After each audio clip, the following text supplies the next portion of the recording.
Bienvenidos a El Abogado Científico, donde Andrés Arellano te invita a sumergirte en la profundidad de la práctica jurídica penal desde una perspectiva única, en la que no solo busca respuestas, sino que cuestiona las preguntas mismas, transformando la manera en que entendemos la abogacía y el derecho penal. Prepárate para desafiar lo establecido, explorar nuevas fronteras del conocimiento jurídico y fortalecer tu práctica legal con herramientas que trascienden lo convencional. Esto es El Abogado Científico. Comenzamos. Los temas discutidos y las opiniones expresadas son para enriquecer el conocimiento y el debate sobre cuestiones legales y metodológicas y no deben interpretarse como asesoramiento legal específico para situaciones individuales. Este podcast no establece una relación abogado-cliente entre el oyente y los creadores del contenido. Al escuchar y participar en este podcast, reconoces y aceptas que el uso de la información proporcionada es bajo tu propio riesgo y responsabilidad. Este es el episodio de fin de temporada, así que vamos a disfrutarlo lo mejor posible. Trae detrás una historia bastante interesante, que es el amparo 4/2022. Ya sabemos que tuvo todo un documental en una plataforma digital y el contexto fáctico también estuvo interesante, la actuación de fiscalía, etcétera, etcétera. Eso puede consultarse en anteriores episodios, entradas del blog y hasta en la plataforma digital. Sin embargo, este no es el punto. El punto ahora es que de ese amparo surgen una serie de indicadores muy interesantes de que un juez valora incorrectamente el testimonio de una víctima. Yo te presento 7. Tú puedes encontrar más. Entonces, como quiera que sea, vamos al grano. Hay muchas cosas alrededor del razonamiento probatorio. De hecho, la tradición jurídica se ha encargado de reflexionar al respecto. Muchos libros hay, mucho material. Hay mucho conocimiento previo. Sin embargo, los juristas mexicanos sin duda se han encargado de copiar muchas de esas ideas y pocos se han puesto a pensar, ¿no?, para generar ideas nuevas. En fin, como quiera que sea, un punto interesante para cambiar el enfoque respecto al razonamiento probatorio lo da el amparo 4/2022, porque implícitamente habla de algunos elementos a tomar en consideración no solo cuando un juez o tribunal de enjuiciamiento dicta una sentencia, sino que como abogado que se empieza uno a redactar una apelación, tomar en consideración esos mismos indicadores, esos mismos elementos. Lo mismo cuando se vaya a redactar un amparo directo, ya según el contexto de que no haya una sentencia de segunda instancia de por medio, pero la persona sí esté en prisión y el único que apeló es el fiscal, ¿no? En ese contexto, para que no se entienda, porque no falta ahí la mala interpretación que se pueda dar. Bueno, hago una salvedad. Para tener un marco más detallado y contextualizado para la aplicación de estos indicadores, hay que leer el amparo, leerlo completo. Según indica, y aquí lo tengo a la vista, ¿sí?, son 107 páginas. Esas puedes leerlas en unas 2 o ya echando huevo en unas 3 horas. Pero la lectura crítica de profundización, pues evidentemente va a tomar más tiempo y más relecturas. Pero una lectura así general queda en este tiempo. Bien. Algo que salta a la vista y que es interesante es la actitud epistemológica del juzgador respecto al material probatorio. La presunción de inocencia es el elemento central del proceso penal acusatorio, dice el Pleno. De ahí que resulta importante comprender un aspecto epistemológico subyacente a una de las figuras que intervienen en el proceso penal, es decir, el juez. El juzgador, para razonar probatoriamente, tiene que partir de un escepticismo y preguntarse si ha llegado a la convicción de culpabilidad más allá de la duda razonable, lo cual sería un indicador de que se ha destruido la presunción de inocencia. Sin embargo, ese escepticismo tiene un matiz. Esto a razón de que en México se considera que existen delitos de realización oculta, sin testigos o que implican violencia sexual. Posiblemente a ti te ha tocado defender alguno de estos tipos, ¿no? Por ejemplo, una violación, un abuso sexual, un feminicidio.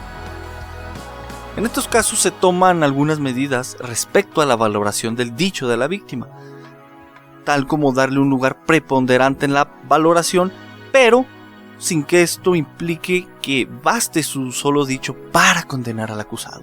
Ojo con esta como que pequeño candado que está ahí, y hay que estar muy atentos.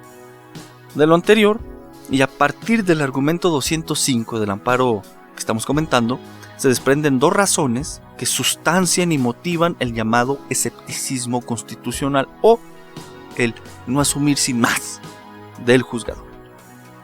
La primera razón es que no se puede asumir que el dicho de la víctima es verdadero sin más. Lo anterior, en delitos acontecidos en lugares con posibilidad de recabar material probatorio. En casos de delitos de realización oculta, como los que te comenté, aún así, hay que contrastar el dicho de la víctima con todo el material probatorio. Y esto conduce a la segunda razón. No se puede asumir que el dicho de la víctima tiene un peso probatorio por sí mismo decisivo. Cuando veamos estos indicadores van a tener un poco más de relevancia esto, ¿sí? Bien. Otro punto importante es tener en cuenta uno como abogado y también el juez, pues la litis del proceso penal. Hay que cambiar el enfoque. La litis no es entre el dicho de la víctima contra el del imputado, o el dicho de la víctima contra la presunción de inocencia. Según se indica implícitamente en este amparo, la litis es entre la presunción de inocencia y el hecho y responsabilidad sostenida por la fiscalía. Esa es la litis. ¿De qué parte estamos los abogados defensores? Pues de parte de la presunción de inocencia. Ahora, esto es algo importante porque hay un ideal allí en la impartición de justicia, tanto constitucional y yo considero que también en la penal, que no solo es el de buscar la verdad, sino que, según dice el Pleno, ahí en el párrafo 89 de este amparo, que el ideal del sistema de justicia constitucional mexicano es la maximización de los derechos humanos de las personas. Hay que tener en cuenta este ideal para que nosotros como abogados reprochárselo en cada apelación o en cada argumento cuando no se cumpla o incluso obligarlos a que lo sigan. ¿Me explico? Esta es parte del arsenal argumentativo que nos está dando este amparo. Ahora, no basta solo con esto. Para el tema de una apelación y un amparo directo penal, hay que analizar una sentencia y su valoración probatoria, ¿sí? Ahí la que dio el juez. Y esto implica que reflexiones para que puedas incorporarse o pueda incorporarse esto a los argumentos de tu parte, ¿sí?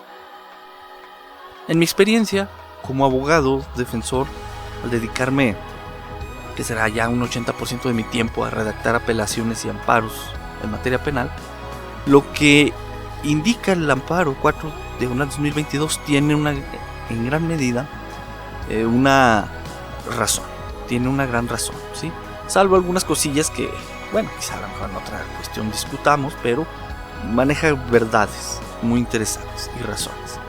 Son varias cosas las que hay que considerar al redactar una apelación.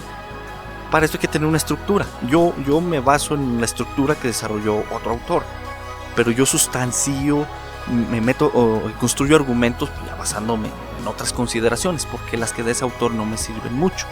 Solo su estructura, su esquema, ese sí es muy útil.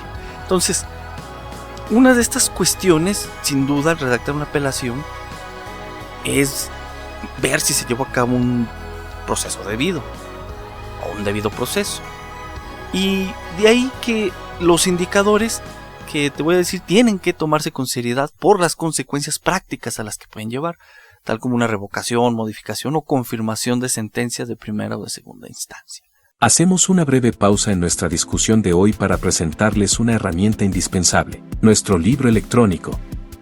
Más acá de las palabras, una guía práctica para reconstruir racionalmente los argumentos de una autoridad y destruir su presunción de apego a derecho.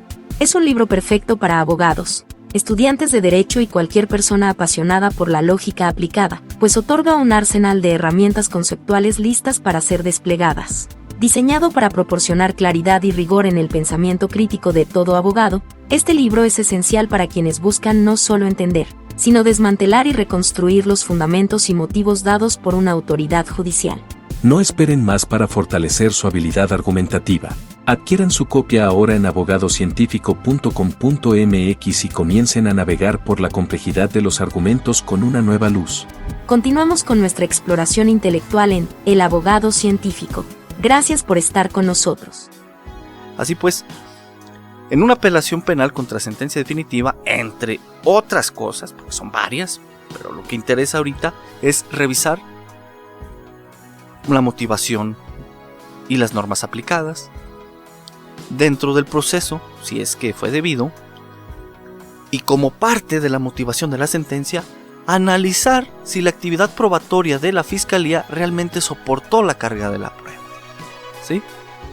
Revisar si la convicción, más allá de la duda razonable del juez o tribunal de enjuiciamiento, se formó a partir del ejercicio de contradicción entre las partes, tal como los interrogatorios y contrainterrogatorios, o bien de una presuposición.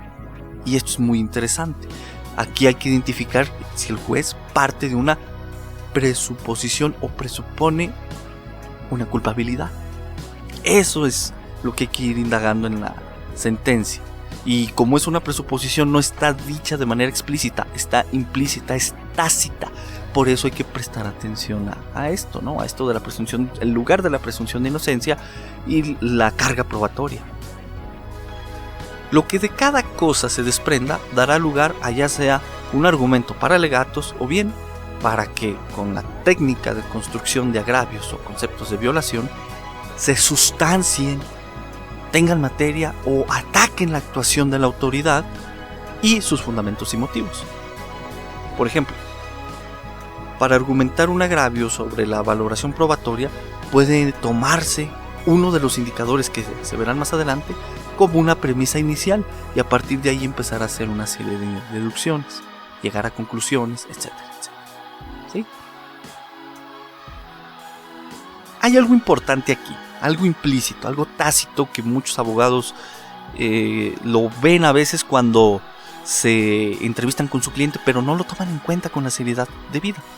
Y esto es las condiciones de desventaja estructural, lo cual nos da una razón empírica muy fuerte para el uso de datos estadísticos como parte de la estrategia defensiva en juicio oral y en una apelación.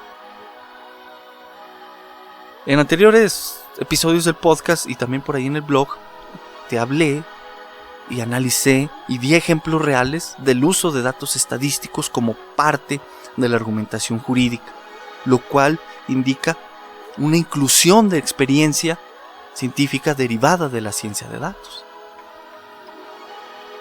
A razón de esto, considera que se pueden potenciar los argumentos defensivos.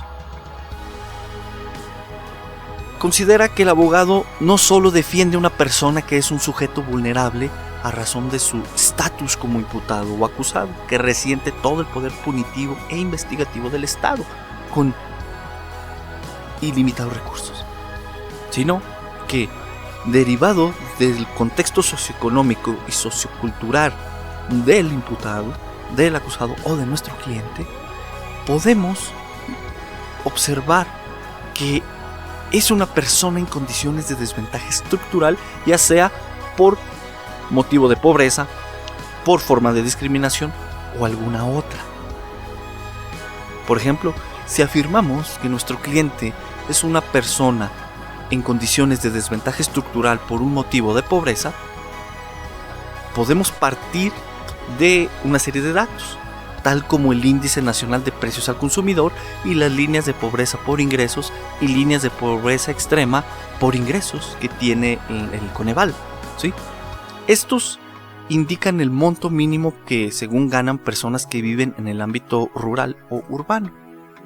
En efecto, nos muestran el contexto general socioeconómico y sociocultural del lugar donde resida el cliente. Luego, podemos razonar con un silogismo, un modus ponens, un silogismo hipotético, un dilema constructivo, destructivo, etc., para arribar a conclusiones y sostener esa condición de desventaja estructural. Por ejemplo, para argumentar cuestiones de, a lo mejor, de medidas cautelares, reparaciones del daño, no sé. Pero también en el proceso, en el corazón ya del proceso de acusación, sacarlo como una condición que va a poder servirnos en algún momento del razonamiento. Ahora, ya que hablamos de este razonamiento, vayamos a los indicadores de la incorrecta o indebida valoración probatoria del testimonio de la víctima. A partir de los argumentos 184 en adelante del amparo discutido, puedes encontrar una serie de razones que fungen como indicadores de esta incorrecta motivación sobre la valoración probatoria del dicho de la víctima. En relación al juzgador, analiza si 1. Tomó como premisa principal para construir su razonamiento probatorio el dicho de la víctima, en vez de la presunción de inocencia.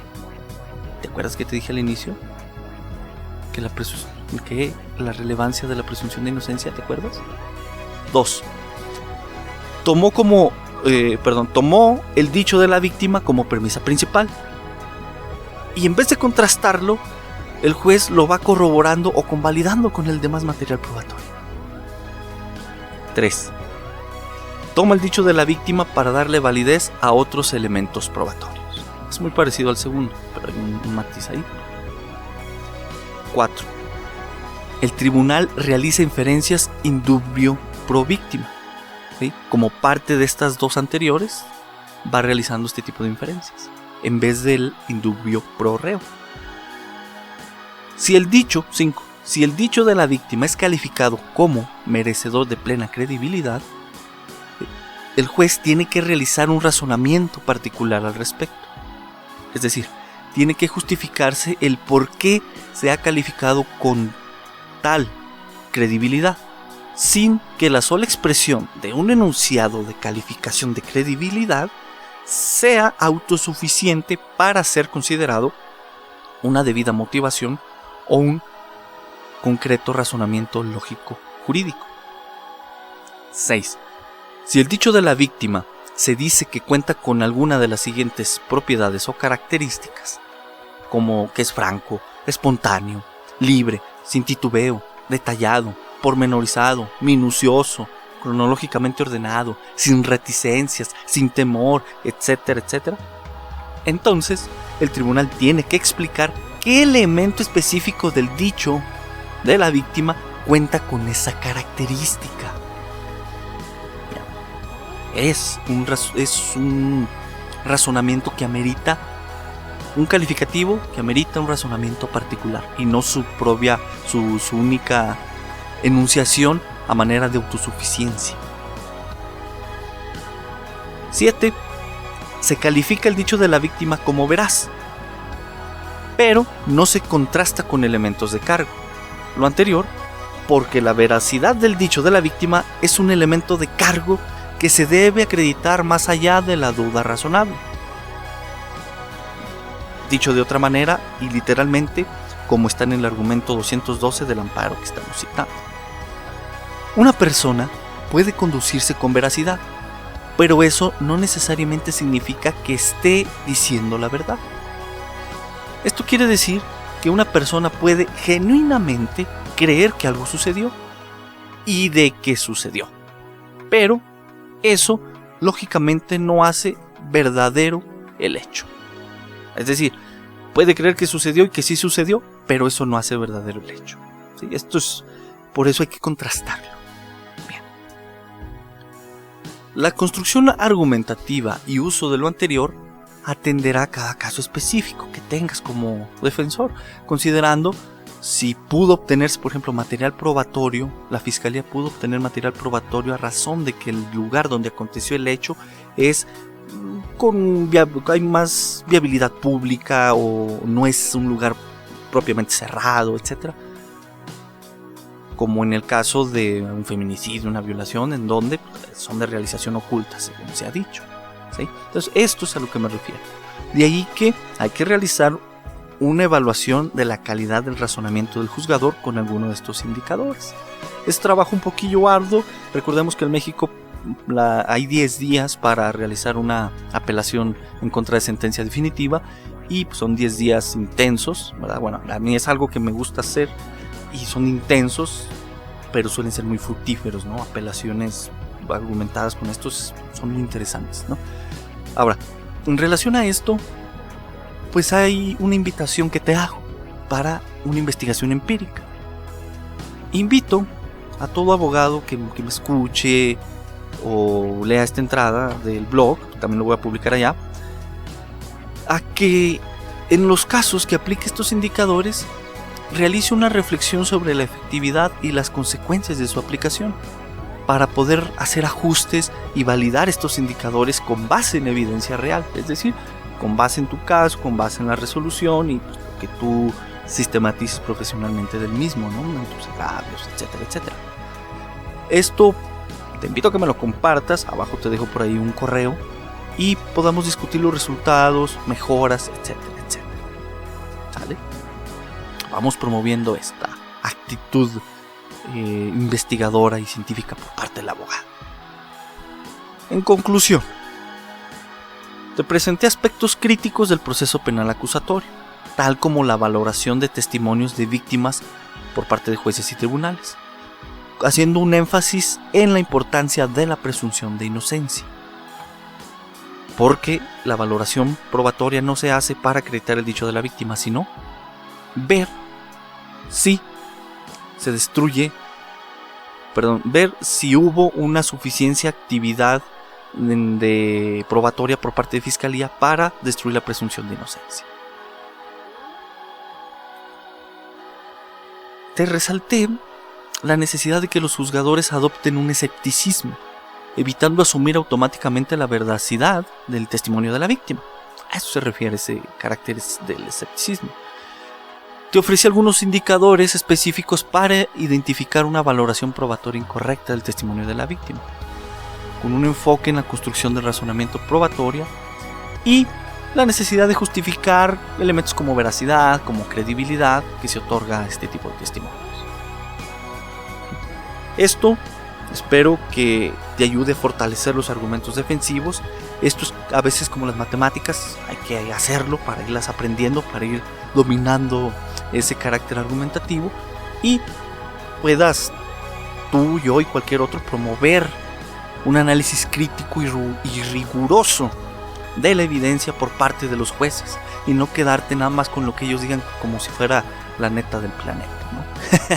Como si fuera la verdad jurídica del caso. No, hay que asegurar el respeto por los derechos humanos y fundamentales del proceso penal acusatorio, tal como la presunción de inocencia, el debido proceso, la seguridad jurídica en su vertiente de fundamentación y motivación. Y aunque puede haber jueces que se crean semidioses, pues no lo son tanto porque su decisión está sujeta a revisión. Y ahí es donde tú tienes que atacarlos dura y críticamente, con pautas específicas, evitando la subjetividad, y eso es lo que buscan este tipo de indicadores. En consecuencia, gracias por haber escuchado, cerramos esta temporada, va a iniciar una nueva, dinámicas diferentes, y espero que te sea de utilidad. Nos escuchamos en el siguiente episodio y nueva temporada. Hasta luego.